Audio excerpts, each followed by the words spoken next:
저는 이 시간 내 탓입니다 라는 제목으로 하나님 말씀을 전가하려고 합니다. 역대하 34장과 35장은 요시야 왕에 대한 이야기를 기록하고 있습니다. 이 요시야의 이름의 뜻은 여호와께서 도우신다, 여호와께서 격려하신다, 여호와께서 고치신다라는 이런 의미를 가지고 있습니다. 이 요시야의 아버지는 아몬인데 이 아몬은 2년 동안 이스라엘을 통치합니다. 그런데 통치하는데 이 사람은 아주 악한 왕으로 분류됩니다. 하나님께 예배드리지 아니하고 우상을 숭배하면서 살았던 아주 악한 왕입니다. 하나님 앞에 겸손하지 아니했다고 하고 하나님 앞에서 악하게 살았던 사람이라고 성경은 기록하고 있습니다. 이런 악하게 살아가는 가운데 그의 신하가 이제 반역을 해서 아몬을 죽이게 됩니다. 아몬을 죽이게 되었을 때에 그때 이제 백성들이 반역했던 사람들을 백성들이 나서서 죽입니다. 그리고 나서 이제 아몬의 아들이었던 이 요시야를 왕으로 추대했습니다. 그때 이 요시야의 나이가 몇 살인가 하면 8세였다고 오늘 본문은 기록하고 있습니다. 근데 8세 때에 유다의 16번째 왕이 되어가지고 31년 동안 유다를 다스렸다고 그렇게 기록하고 있습니다. 어린 나이 8세에 유다의 왕이 되었는데 그런데 이 요시야는 유다 왕들 중에서 선한 왕으로 분류가 됩니다. 열왕기 23장 25절에서 이 요시야의 인생을 이렇게 평하고 있습니다. 요시야와 같이 마음을 다하며 뜻을 다하며 힘을 다하여 모세의 모든 율법을 따라 여호와께 돌이킨 왕은 요시야 전에도 없었고 후에도 그와 같은 자가 없었더라. 그러니까 이스라엘 그 역사 중에서 특별히 남왕국 유다의 역사 중에 20명의 왕이 있었습니다. 20명의 왕이 있는데 이 사람은 지금 16대 왕이에요. 그런데 요시야 이전에도 요시야 이후에도 요시야와 같이 모세의 모든 율법을 따라서 여호와께 돌이킨 사람이 없었다는 거예요. 그러니까 북이스라엘은 전부 주로 악한 왕들이니까 그건 뭐 계산할 필요도 없고 이스라엘 역사, 유다 역사 통틀어서 가장 선한 왕으로 한 사람을 뽑는다면 그 인물이 바로 이 요시야라는 사람입니다. 요시야가 8세에 유다의 왕이 되었는데 도대체 그 8세 때에 어떻게 살았길래 이렇게 참 이스라엘 역사에 유다의 역사에 최고의 왕으로 평가될 수 있었을까? 그의 삶을 한번 살펴보면서 그리고 또한 그의 삶에 영향력을 끼친 그 존재가 어떤 것이 있는가를 함께 살펴보면서 은혜를 받기를 원합니다. 오늘 본문 2절에 보면 여호와 보시기에 정직하게 행하여 그의 조상 다윗의 길로 걸으며 좌우로 치우치지 아니했다고 이 요시야의 그 살았던 삶을 평가하고 있습니다. 여호와 보시기에 정직하게 행했다는 것입니다. 여호와 보시기에 정직하게 행했다고 하는데 이 영어 성경에 보면 이 정직이라는 이 단어를 honest라는 단어로 쓰지 않고 right이라는 단어를 사용합니다. 그러니까 하나님의 눈에 옳았다는 거예요. 하나님의 눈에 옳은 모습으로 그렇게 살았다는 것입니다. 영어 성경에 보면 He did what was right in the eyes of the Lord 이렇게 되어 있습니다. 그러니까 하나님의 눈에 그가 옳게 살았다는 거예요. 그러니까 정직이라는 것을 성경에서는 어떻게 평하는가 하면 하나님의 눈에 옳게 살아가는 것, 그게 바로 정직이라는 것입니다. 그러니까 쉽게 표현하면 하나님이 원하시는 모습으로 살아가는 것, 하나님이 기대하시는 모습으로 살아가는 것, 그것을 성경에서는 정직이라고 표현하고 있습니다. 그리고 또한 그의 조상 다윗의 길로 걸었다고 말합니다. 다윗의 길로 걸었다고 하는 것은 그 유다 왕들과 이스라엘 왕들을 이렇게 이 사람이 선한 왕이냐 악한 왕이냐 하는 기준을 잡을 때에 선한 왕이라고 하면 그 기준이 누군가 하면 다윗이에요. 다윗의 길로 갔다고 하면 선한 왕이에요. 근데 여로보암의 길로 갔다고 하면 이건 악한 왕이에요. 근데 이 요시야는 다윗이 갔던 그 길로 갔다는 것입니다. 그리고 그 다음 좌우로 치우치지 아니했다라고 그의 삶을 평가하고 있습니다. 하나님의 율법과 계명을 그대로 지키면서 좌로도 우로도 치우치지 아니하고 살았다는 것입니다. 유다 왕들, 이스라엘 왕들 중에 보면 하나님 앞에 정직하게 살았던 사람들이 있습니다. 하나님 앞에 정직하게 살았다, 선을 행하면서 살았다고 하는 왕들은 여러 왕들이 있습니다. 근데 그 가운데서 다윗의 길로 걸었다고 하는 사람, 다윗의 길로 살았던 그런 사람들은 성경에 많지 않습니다. 다윗의 길로 살았던 왕은 세 왕밖에 없습니다.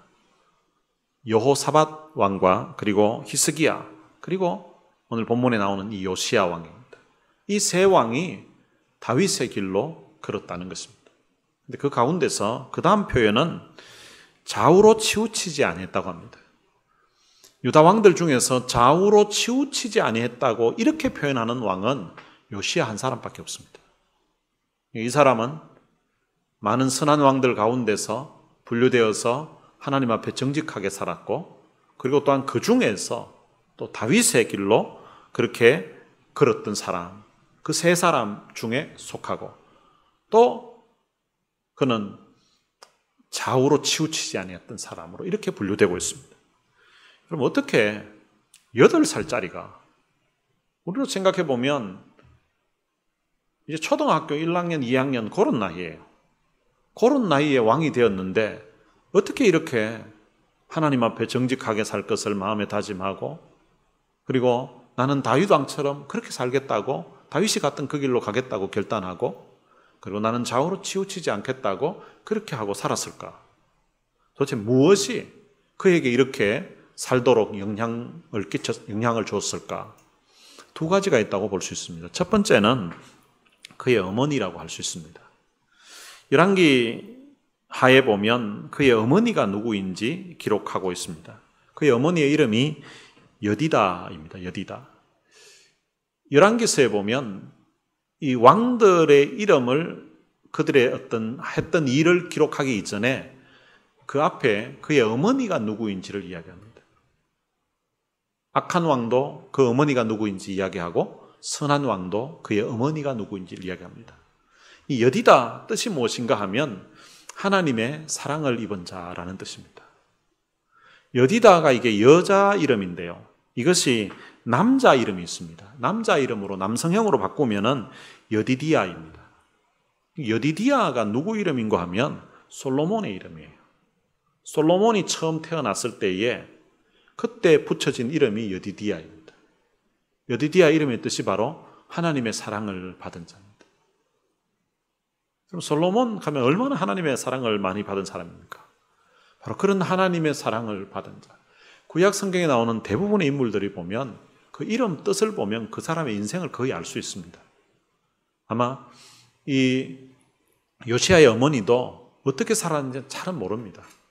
이 사람의 그 족보를 이렇게 한번 검색해 보니까 그 위에 제사장 집안 딸로 이렇게 나와 있었습니다.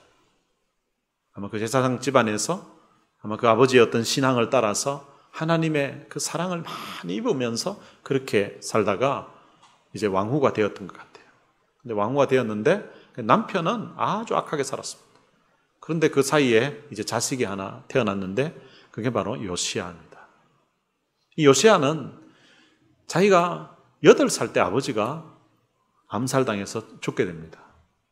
그리고 살아있는 동안에도 그에게 좋은 아버지가 되지 못했습니다. 하나님 앞에서 악하게 살았던 왕이라고 성경은 평가합니다. 오죽했으면 신하가 반역을 해서 아버지를 죽일 정도로 그렇게 악하게 살았던 왕이에요. 그러니까 아버지의 영향을 거의 못 받았다고 볼 수 있습니다. 그런데 8살 때, 그럼 8살이 뭔 나라를 통치하겠습니까? 아마 어머니가 섭정을 했을 것이라고 그렇게 보여집니다. 섭정만 한 것이 아니라 그 8살짜리 아이에게 또한 그 이전부터 하나님이 누구신지에 대해서 아마 신앙으로 교육하고 하나님의 은혜를 전해주었던 것 같습니다. 그 어머니의 그 이름의 뜻이 하나님의 사랑을 입은 자인 것처럼 그 어머니가 입었던 그 하나님의 사랑을 아버지 죽고 없는 자기 하나뿐인 그 아들에게 하나님의 그 사랑을 쏟으면서 하나님의 사랑을 가르쳐 주었을 것 같습니다. 그래서 그 하나님의 사랑을 입으면서 하나님이 원하시는 사람이 바로 이런 사람이구나 하면서 나 이렇게 살겠다고 다짐하고 결단하면서 그렇게 좌우로 치우치지 아니하고 살았을 걸로 짐작되어집니다.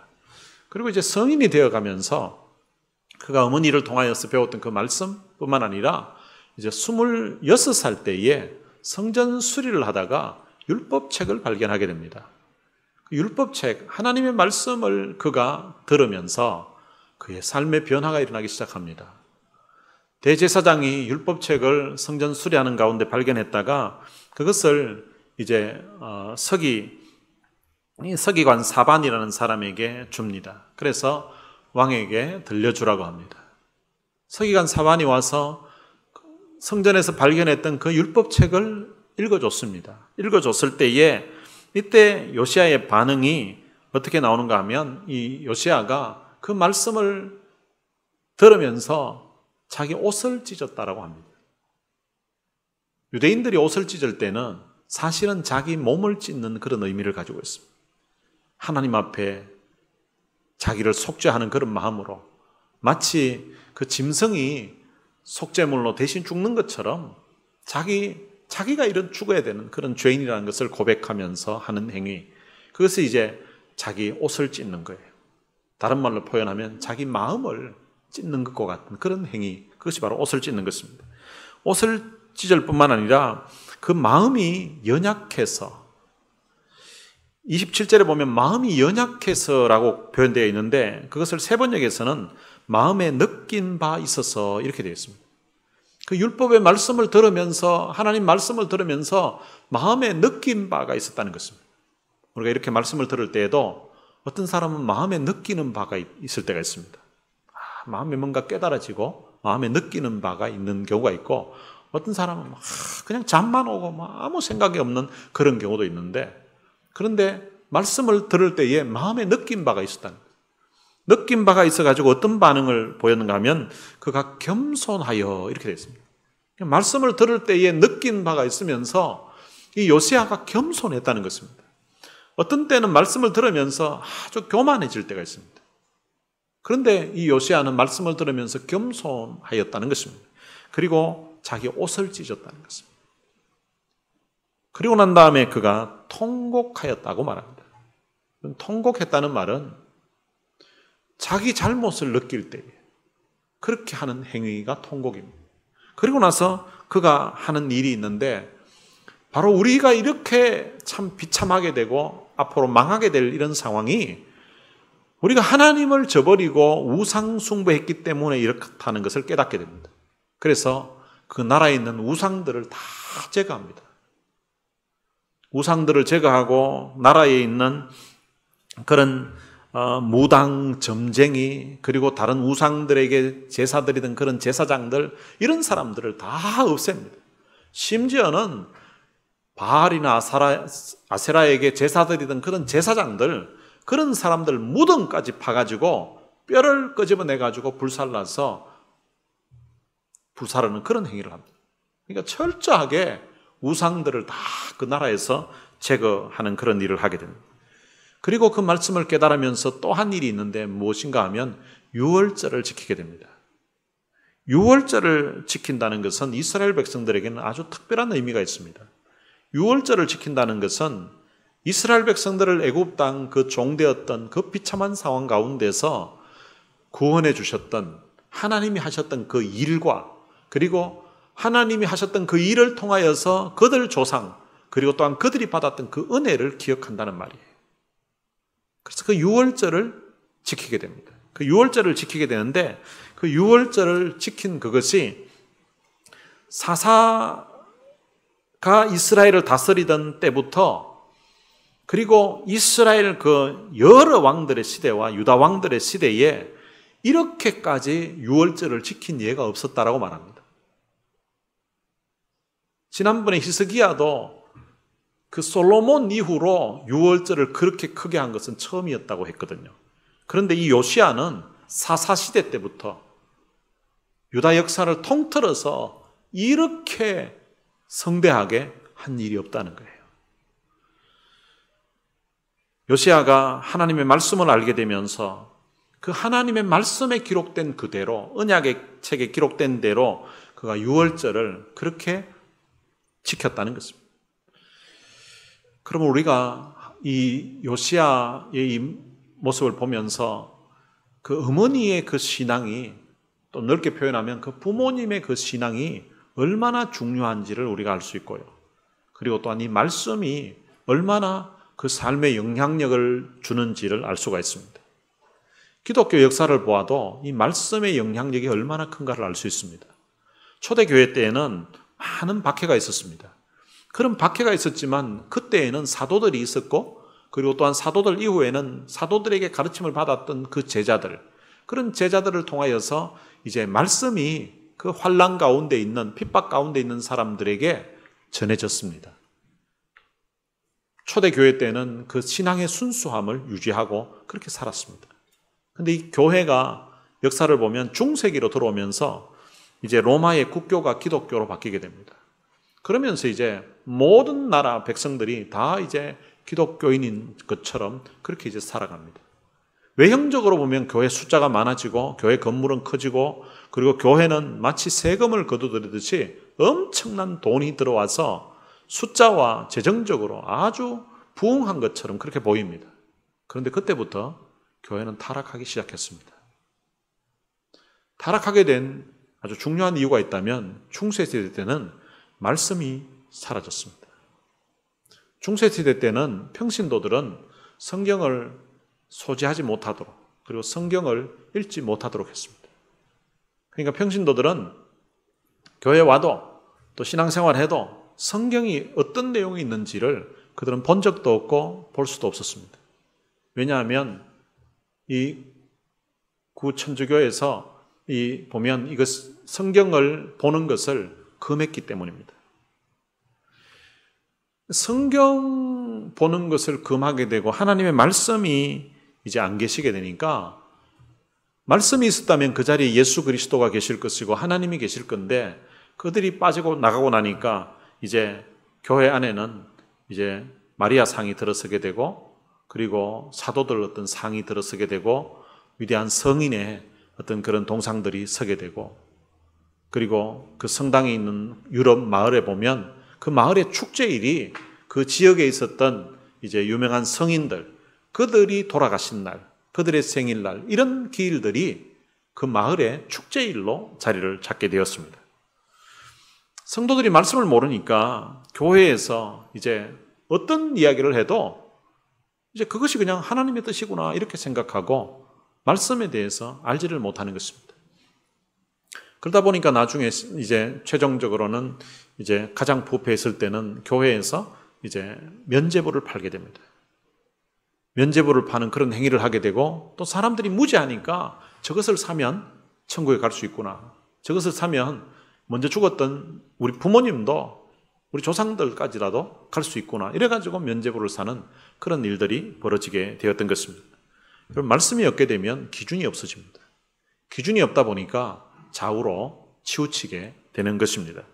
요시야는 잃어버렸던 그 율법책을 발견하고 나서 그가 종교개혁을 시작하게 됩니다. 근데 종교개혁을 시작할 때에 요시야가 제일 먼저 하게 된 것은 말씀을 들으면서 자기 옷을 찢고 그리고 하나님 앞에 통곡했다는 것입니다. 본인이 철저하게 자기 잘못을 뉘우쳤다는 것입니다. 그리고 난 다음에 그가 장로들을 불렀습니다. 그리고 장로들과 함께 이제 하나님의 말씀을 듣도록, 자기가 들었던 그 말씀을 장로들에게 들려주려고 그렇게 갈 때에 성전에 모든 백성들이 따라왔습니다. 그래서 요시야는 장로들과 그리고 또한 백성들로 하여금 자기가 들었던 그 하나님의 말씀을 들을 수 있도록 했습니다. 그러면서 그가 하나님 앞에 자기가 언약을 세우겠다고 합니다. 그러면서 자기는 마음을 다하고 목숨을 다하여 여호와를 순종하고 그의 계명과 법도와 율례를 지켜 이 책에 기록된 언약의 말씀을 자기가 이루겠다고 백성들 앞에서, 지도자들과 그 무리들 앞에서 그가 서약을 하게 됩니다. 언약을 하는 것입니다. 언약을 한다는 것은 구약시대 때 보면 언약을 할 때는 어떻게 하는가 하면 짐승을 잡습니다. 짐승을 잡아서 짐승을 쪼갭니다. 쪼개가지고 그리고 언약을 이제 계약 문서를 이야기하고 그리고 나서 그 쪼개진 짐승 사이로 지나갑니다. 지나간다는 말은 내가 만약에 이 약속을 파기하게 되면 내가 이 계약을 파기하게 되면 이 짐승이 지금 쪼개져 가지고 죽은 것처럼 나도 이렇게 죽어도 괜찮다고 하는 그런 목숨 걸고 하는 약속입니다. 그래서 이 마음을 다하고 목숨을 다하여서 자기가 이 여호와의 말씀을 지키겠다고 이루겠다고 그렇게 백성들 앞에서 약속을 합니다. 그러니까 백성들도 우리도 그렇게 하겠다고 우리도 그렇게 하겠다고 이제는 하나님 말씀대로 우리가 순종하면서 살겠다고 그렇게 했습니다. 이날에 이스라엘 백성들이 다 약속을 하고 나서 그 다음부터 살아가는데 이제 33절에 보면 이와 같이 요시야가 이스라엘 자손에게 속한 모든 땅에서 가증한 것들을 다 제거하여 버리고 이스라엘의 모든 사람으로 그들의 하나님 여호와를 섬기게 하였으므로 요시야가 사는 날에 백성이 그들의 조상들의 하나님 여호와께 복종하고 떠나지 아니하였더라 이렇게 말합니다. 요시야 한 사람이 하나님 앞에 뉘우치고 회개하고 자기가 들었던 자기가 깨달았던 그 말씀을 백성들의 지도자인 장로들과 백성들에게 들려주면서 그 앞에서 내가 이렇게 참 잘못을 뉘우치고 깨닫게 되었고 이제 하나님 앞에 이렇게 바르게 살겠다고 이렇게 살겠다고 다짐하고 우상들을 다 제거하고 그리고 유월절을 지키면서 백성들에게 하나님의 은혜를 전했더니 백성들도 우리도 왕처럼 그렇게 살겠습니다. 우리도 하나님의 언약 백성답게 그렇게 살겠습니다. 라고 그렇게 결단하고 요시야가 사는 날 동안에 모든 백성들이 여호와의 말씀에 복종하고 그렇게 하나님을 떠나지 아니하고 살았다고 성경은 평가하고 있습니다. 그래서 열왕기 23장 25절에서는 요시야의 전 인생을 이렇게 평가합니다. 요시야와 같이 마음을 다하며 뜻을 다하며 힘을 다하여 모세의 모든 율법을 따라 여호와께로 돌이킨 왕은 요시야 전에도 없었고 후에도 그와 같은 자가 없었더라.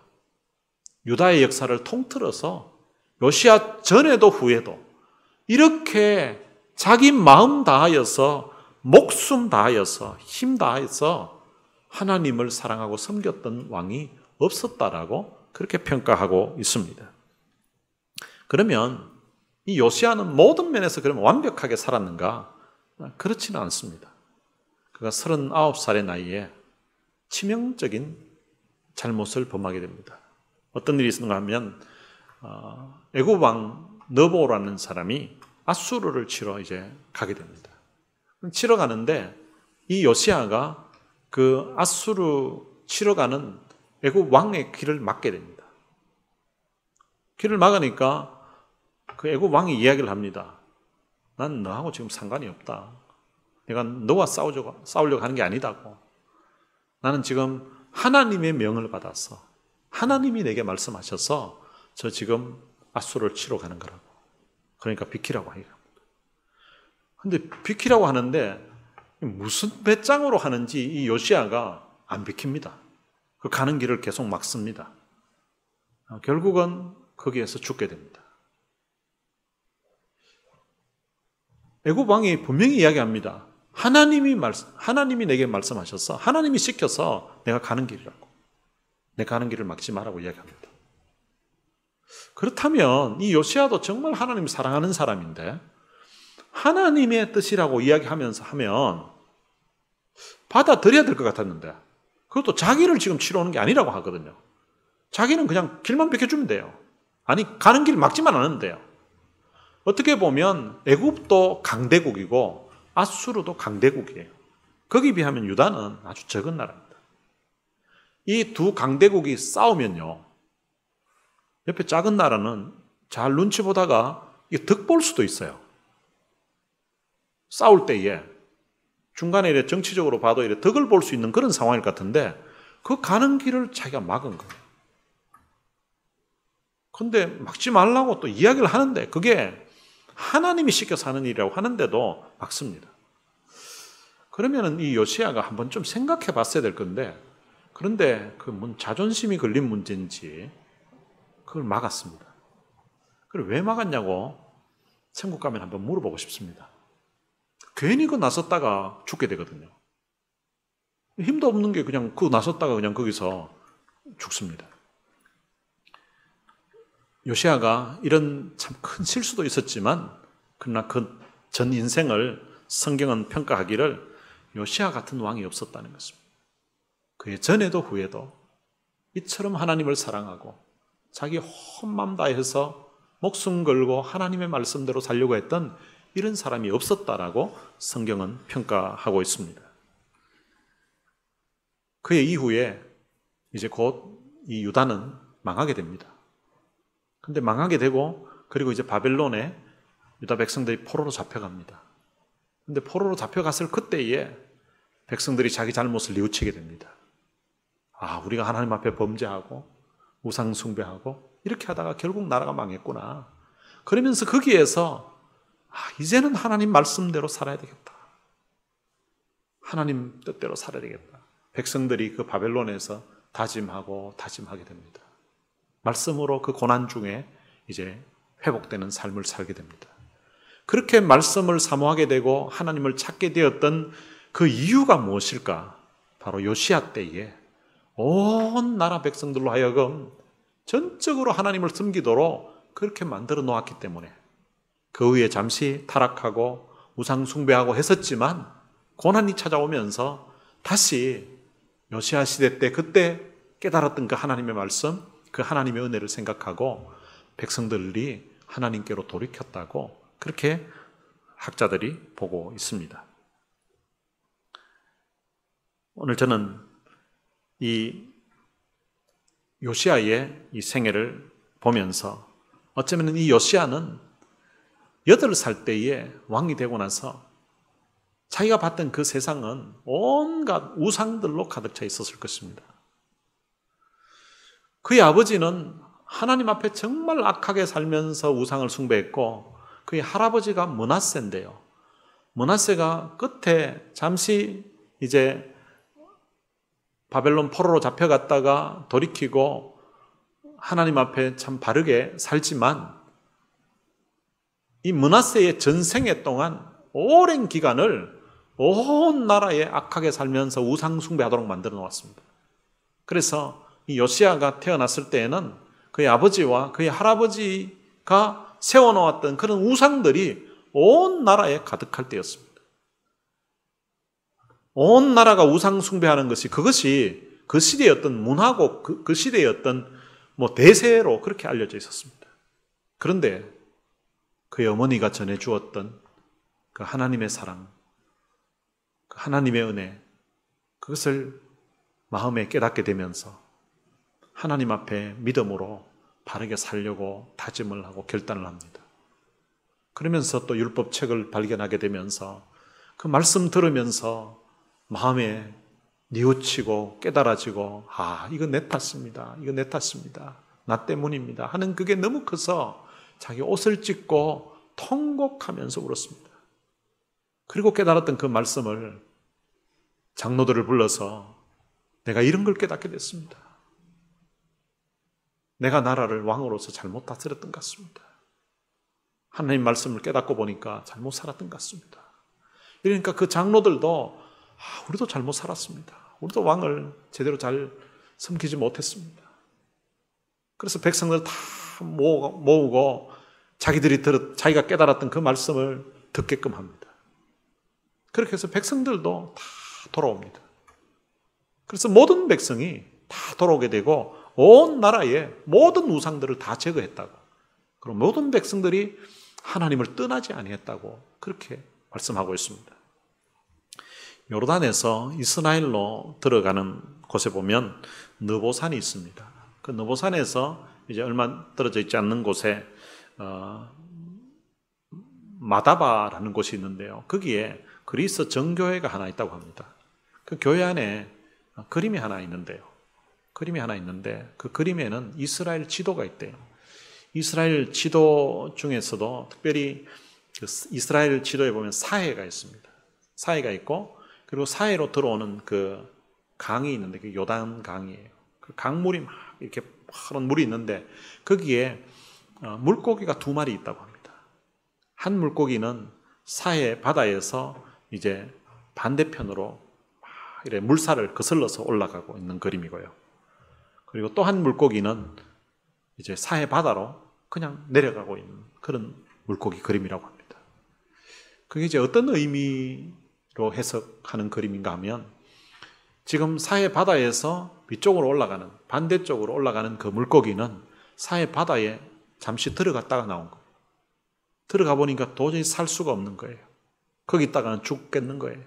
그래서 거기를 탈출해서 이제 물의 그 흐름을 거슬러서 역류해서 이제 올라가는 것입니다.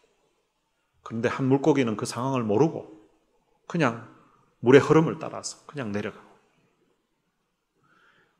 그래서 이스라엘 성지순례를 하는 사람들에게 그 물고기 그림을 통하여서 이야기해주고 싶은 것은 여러분 이런 물고기의 흐름을 물의 흐름을 따라서 그냥 대세인 양 내려가면 결국은 사해로 들어가고 죽게 됩니다. 우리가 살려고 하면 지금 그 사회에서 나온 그 물고기처럼 흐르는 그 물을 거슬러서 역류해서 올라가야 됩니다. 이렇게 말하고 있는 그림이 바로 그 성화 그림이라고 합니다. 살아있는 연어나 그리고 살아있는 송어 같은 경우에는 물이 흐르고 있으면 그 흐르는 물을 거슬러서 올라갑니다. 근데 혼자 올라가지 않고 때를 지어서 같이 이렇게 막 올라간다고 합니다. 물이 도도하게 흐르고 있는데 그 흐르는 물을 역류해서 이렇게 거슬러서 올라가는 것은 이게 쉬운 일이 아닙니다. 그냥 있으면 그냥 떠내려가는 거죠. 그것을 거슬러 올라가는. 근데 거슬러 올라가야 살 수 있다는 거죠. 그대로 계속 내려가면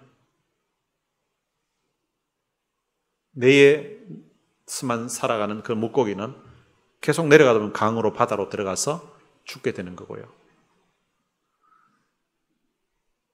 요단 강에 있던 그 물고기도 그냥 힘없이 그냥 힘을 쓰지 않고 있으면 결국은 사해로 들어가서 죽게 된다는 것입니다.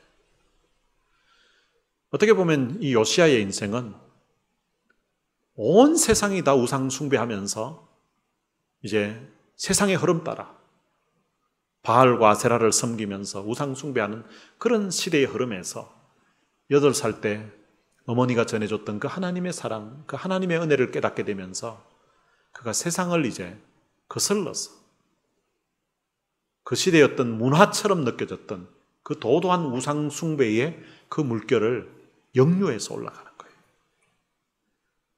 그렇게 역류해서 올라갈 때 자기 혼자 올라가지 않고 먼저 내 탓입니다. 내 잘못입니다. 라고 고백하면서 자기 옷을 찢고 하나님 앞에 통곡하고 그리고 나서는 옆에 있는 장로들과 그리고 백성들 같이 우리 이렇게 살아서는 안 됩니다 하면서 권면해서 한 나라 통째로 하나님을 섬기는 것으로 바꾸어 놓았던 그런 인물입니다. 오늘 우리들이 신앙생활 하면서도 우리가 작게는 부모라면은 자녀들에게 영향을 줄 수가 있습니다. 이미 커버린 자녀 같은 경우에는 영향을 주기가 쉽지 않을 수도 있습니다. 그러나 그 자녀들이 어떻게 살아가는가? 이 대세 따라 이게 문화야 그냥. 이게 다 세상이 다 그래 그냥. 우리도 뭐 어쩔 수 없지 이렇게 이야기할 수도 있지만 요시야의 어머니처럼 너희 아버지도 우상 숭배하며 살았고 너희 할아버지도 그렇게 살았지만 너는 그렇게 살면 안 돼. 엄마는 하나님의 사랑을 너무 많이 입었어. 엄마의 아버지로부터, 엄마의 어머니로부터 그 하나님의 그 크신 사랑, 그 은혜를 너무 많이 입었는데 우리 하나님이 얼마나 좋으신지 몰라. 애굽 땅 종되었던 곳, 그곳에 있던 노예로 살았던 우리들을 하나님이 은혜를 베풀어 주셔서 우리 구원해 주셨어. 너희 아버지는 참 하나님 앞에 악하게 살았지만 너에게는 아버지가 없는 것이 아니라 영적인 아버지가 계시는데 그분이 바로 하나님이셔. 그 하나님 사랑하면서 살아야 돼. 하나님 말씀대로 살아야 돼. 그리고 그렇게 살았던 왕이 있는데 아주 위대한 다윗 왕이 있어. 다윗 왕처럼 그렇게 살아야 돼. 그러면서 권면하고 이제 어느 정도 나이가 들면서는 이제는 하나님 말씀대로 자기가 들으면서 본인이 이제 깨닫고 뉘우치고 통곡하면서 하나님 앞에 바르게 살 것을 결단하고 살았던 왕, 그 사람이 바로 이 요시야 왕입니다. 오늘 우리들도 요시야처럼 이렇게 살아야 됩니다. 오늘 혹시 우리 자녀들이 믿음으로 온전하게 살지 못하고 있다면, 우리 가족들이 하나님 앞에 제대로 서지 못하고 있다면 이건 내 탓입니다. 내 탓입니다. 요시야는 사실 자기가 8살 나이에, 그리고 26살에, 그래도 자기는 20살 때부터 개혁을 하기 시작했던 사람이에요. 자기가 뭔 큰 잘못이 있어. 이렇게 세상이 우상 숭배하고 이렇게 하는 것은 우리 아버지 탓이야, 우리 할아버지 탓이야, 우리 조상 탓이야. 얼마든지 이렇게 할 수 있습니다. 근데 그는 그렇게 하지 않았습니다. 자기 옷을 찢으면서 하나님 앞에 내 탓입니다 하면서 통곡한 것입니다. 오래전에 천주교에서 한국에서 내 탓이요라는 운동을 한 적이 있었습니다. 그때 자동차 뒤편에 보면 성령차 뒤에 내 탓이요라는 그런 스티커를 다 붙였습니다. 그래서 앞에 가는 차 이래 보면 내 탓이요 붙어 있으면 저 사람 천주교인인 모양이다 이렇게 생각했었습니다. 처음에는 내 탓이요 하니까 그게 아주 신선하게 들렸습니다. 그런데 그게 결국 얼마 가지 못하고 제가 보기엔 실패했다고 생각됩니다. 실패한 이유가 무엇일까? 저는 그 스티커를 자동차 뒤에 붙였기 때문에 실패했다고 생각합니다. 여러분, 내 탓이요라는 것은 자동차 뒤에 붙이면 안 됩니다. 그럼 자동차 뒤에 붙이면 누가 봅니까? 자기는 안 봅니다. 차 탈 때도 옆으로 가지 뒤에 잘 안 보잖아요. 뒷차 운전자가 보는 거죠. 뒷차 운전자가 앞에 보니까 내 탓이요 하는 거예요. 그러면 앞차 탓이란 말이에요. 자기 탓이란 말이에요. 결국은 뒷차 운전자가 그 문구 더 많이 보는 거죠. 내 탓이요 라는 것은 자기 대시보드에 두고 자기가 봐야 되는 거죠. 아니, 자기만 볼 것이, 그 대시보드에 둘 것이 아니라 자기 마음에 새겨야 되는 문제예요. 내 탓이요. 내 탓이요. 이렇게 해야 되는 거지, 자동차 뒤에다가 내 탓이요 붙인다고 되는 게 아니라는 것입니다. 그런데 이 요시야는 말씀을 들으면서 자기 옷을 찢으면서 하나님 앞에 통곡했습니다. 내 탓이라고 고백한 거죠. 그리고 장로들 불러서 그 상황 이야기하고 백성들에게 이야기했더니 장로들도 백성들도 다 아닙니다, 내 탓입니다 하면서 같이 공감하고 온 백성들이 모두가 다 하나님께로 돌아왔다는 것입니다. 오늘 우리가 바로 그 일을 해야 됩니다. 사회에서 죽을 것 같은 그 상황을 알게 되어서 탈출하고 있는 그 물고기처럼 한낱 미물인 그런 송어도 연어도 혼자 잘 안 간다는 거예요. 때를 지어서 물의 그 흐름을 거슬러서 같이 올라간다는 것입니다.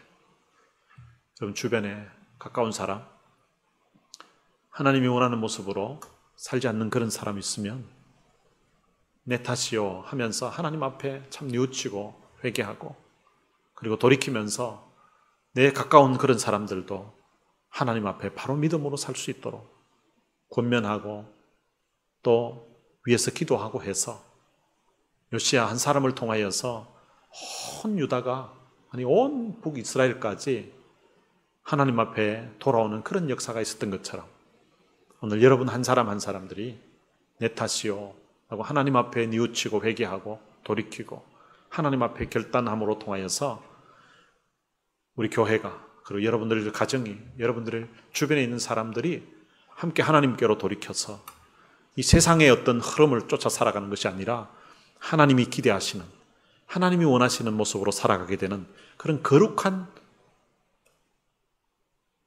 움직임이, 그런 운동이 여러분들의 삶에 나타나게 되시기를 주님의 이름으로 축복합니다. 오늘 들은 말씀 생각하면서 같이 찬양을 한 곡 부르겠습니다. 나의 아버지라는 찬양입니다. 요시야가 어떻게 하나님 앞에서 이렇게 개혁을 하면서 추진할 수 있었을까? 그가 아마 하나님의 사랑을 누구보다도 진하게 경험했기 때문에, 그 어머니를 통하여서 들려주셨던 그 하나님의 사랑, 그리고 그의 아버지를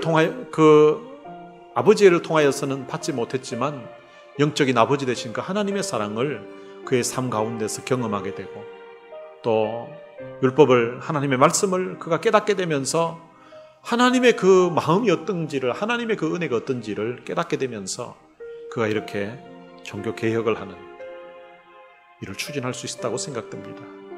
오늘 우리가 내 탓입니다, 하나님 앞에 통곡하고 믿음으로 살기 위해서는 이 하나님 아버지에 대한 이 사랑, 이 은혜가 우리의 가슴에 충만해야 그게 가능합니다.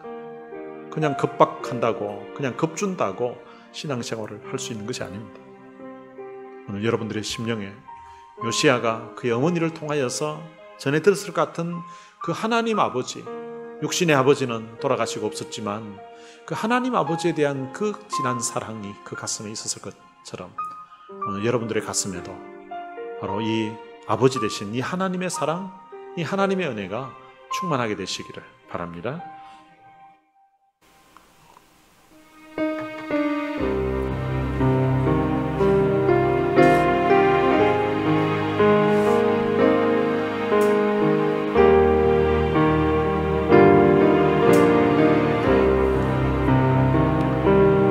아버지 불러만 봐도 그 사랑에 눈물 나요. 나 같은 죄인을 사랑하신 아버지,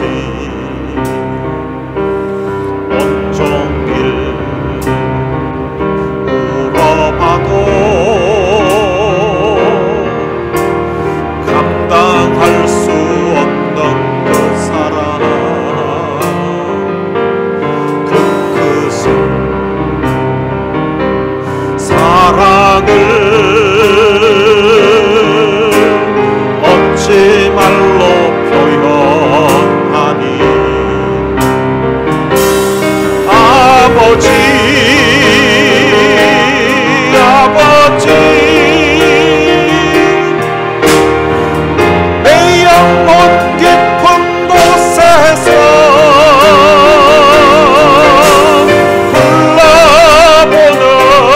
불러보는 내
들은 말씀을 생각하면서 또 함께 불렀던 이 찬양 가사도 한번 생각해 보면서 하나님 내 탓입니다. 내가 하나님 앞에 온전하게 살지 못했던 것도 이 세상 탓이 아니라 하나님 내 탓입니다. 그리고 혹시 우리 가정이, 우리 자녀가 하나님 앞에 온전하게 서지 못한 것 있다면 하나님 그것도 내 탓입니다. 교회의 모습을 보면서도 하나님 내 탓입니다. 그리고 또한 나라를 보면서도 하나님 내 탓입니다. 내가 하나님 앞에 더 간절하게 기도하고 나라도 하나님 앞에 눈물로 이렇게 살았더라면 하나님 내 탓입니다 라고 고백하면서 내가 받은 하나님의 사랑, 내가 받은 그 하나님의 은혜 생각하면서 히스기야가 장로들과 백성들과 함께 하나님 앞에 언약을 세우면서 하나님 지금부터라도 하나님 목숨 걸고 이제는 하나님 사랑하면서 마음을 다해서 뜻을 다해서 하나님 사랑하겠습니다, 하나님 말씀대로 살겠습니다 라고 결단했던 것처럼 세상이 다 이러니까 나도 이렇게 할 것이 아니라 오늘부터라도 세상은 어쩌면 요시야가 8살 때 봤던 그 세상처럼 다 우상 숭배하고 다 악하게 살아가도 하나님 앞에 정직하게 살고 다윗의 길로 가고 좌우로 치주치지 않았던 것처럼 하나님 나도 그렇게 살아갈 수 있도록 하나님 내게 은혜를 주십시오. 그렇게 살아갈 수 있는 힘을 주십시오. 이 시간 우리 다 같이 통성으로 기도하시겠습니다. 살아계신 아버지 하나님 은혜를 감사합니다. 이 거룩한 주일에 주님 앞에 나와서 우리의 마음을 들여서 우리 하나님 앞에 예배를 드리던 중에 오늘 말씀 들으면서 요시야 왕의 이야기에 대해서 들었습니다. 하나님 8살 때 유다의 왕이 되었는데 어린 나이에 어머니가 들려줬던 그 하나님의 말씀, 어머니가 받았던 그 하나님의 사랑에 대한 이야기를 듣고 깨달으면서 하나님 앞에 정직하게 살 것을 마음에 다짐하고 결국 그 나이에 다윗의 길로 갈 것을 결단하고 좌우로 치우치지 아니하고 살았던 것처럼 하나님 오늘 우리도 우리 어머니가 들려줬던 그 하나님의 말씀, 어머니가 알려줬던 그 하나님의 사랑, 그 말씀이 오늘 우리의 삶의 지표가 되게 해주시고 하나님 그 하나님을 따라서 하나님 섬기며 살 수 있도록 축복해 주시기를 원합니다. 살아계신 아버지 하나님, 이 16세기에 하나님의 말씀을 들으면서 하나님 이것이 내 탓입니다, 하나님의 잘못입니다, 마음에 주님 느끼는 바가 있게 하시고 마음에 겸손함을 주시고 말씀 들으면서 그의 옷을 찢고 통곡하는 그 놀라운 역사가 일어났던 것처럼 하나님 우리도 하나님 말씀 들으면서 느끼는 바가 있게 해주옵소서. 말씀 들으면서 깨닫는 바가 있게 해주시옵소서. 말씀 들으면서 우리의 생각과 우리의 기준이 잘못됐다는 것을 알게 해주시고 하나님이 기대하시는 바가 무엇인지를 말씀 들으면서 깨달을 수 있도록 주님이 역사해 주시기를 원합니다. 살아계신 아버지 하나님, 오늘 우리의 심령을 새롭게 해주시기를 원합니다. 오늘 우리의 마음을 새롭게 해주시기를 원합니다. 하나님 내 자신의 결단으로 되지 않사오니 하나님 내 마음에 새 영을 부어주시기를 원합니다. 성령께서 새롭게 결단하게 하시고 성령께서 우리로 하여금 뉘우치게 하시고 돌이키게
하여 주시옵소서.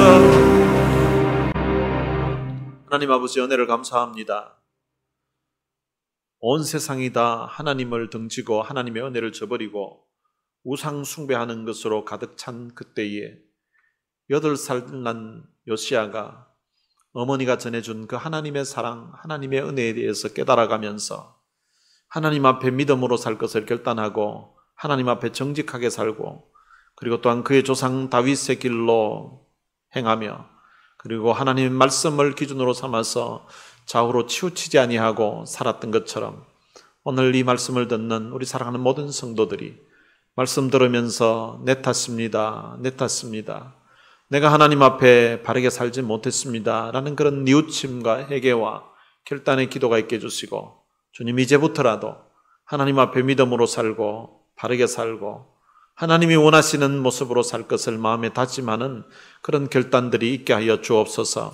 세상에 하나님을 거스리고 그렇게 살아가지만 그러나 그 도도하게 흐르는 그 물결, 그 물줄기를 거슬러서 하나님 말씀대로 살려고, 그리고 하나님 사랑하며 살려고 몸부림치며 살아가는 하나님의 사람 되게 역사해 주옵소서. 우리 주 예수 그리스도의 은혜와 하나님의 무한하신 사랑과 성령님의 위로교통 충만하심이 하나님 앞에 내 탓입니다 라고 고백하면서 하나님 앞에 믿음으로 살 것을 마음에 다짐하는 사랑하는 주의 귀한 자녀들 머리 위에 이제로부터 영원토록 함께 있을지어다. 아멘.